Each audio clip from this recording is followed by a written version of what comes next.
Concerned about divisions within the Church of Ephesus, the Apostle Paul wrote, "There is one body and one Spirit, just as you were called to one hope when you were called. One Lord, one faith, one baptism, one God and Father of all, who is over all and through all and in all."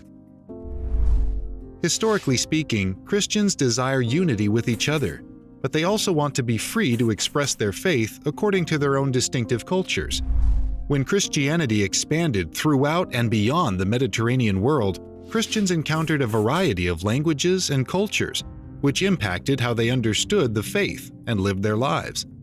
From the 4th century onward, the Roman Empire began to split into two regions.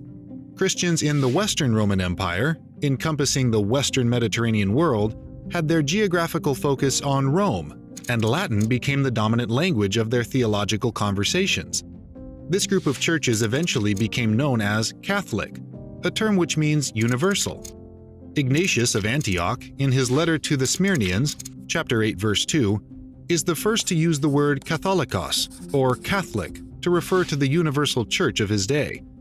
While the term Catholic and Orthodox would be used by both Western and Eastern Christians throughout their history, with the rise of Protestantism in the 16th century, the term Catholic became the preferred term for the Western churches who submitted to the authority of the Pope in Rome, and the term Orthodox became the preferred term for the Eastern churches who submitted to the authority of multiple patriarchs. The geographical focus of Christians was more diversified in the Eastern Roman Empire, also known as the Byzantine Empire, which encompassed the Eastern Mediterranean world. Eastern Christians still recognize the Bishop of Rome as one of the main leaders, or patriarchs, of the Church, but they also recognize the patriarchs of Constantinople, Alexandria, Antioch, and Jerusalem. Eastern Christians tend to operate independently according to churches within a country, such as Greece, Russia, Egypt, or Serbia.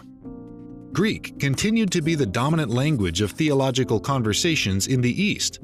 This group of churches is broadly referred to as Orthodox, a term which means correct, as in understanding the truth correctly and living it accurately. When theological controversies arose, Christians would discuss the matters in their own churches and eventually send their leaders to meetings with other church leaders for further discussion.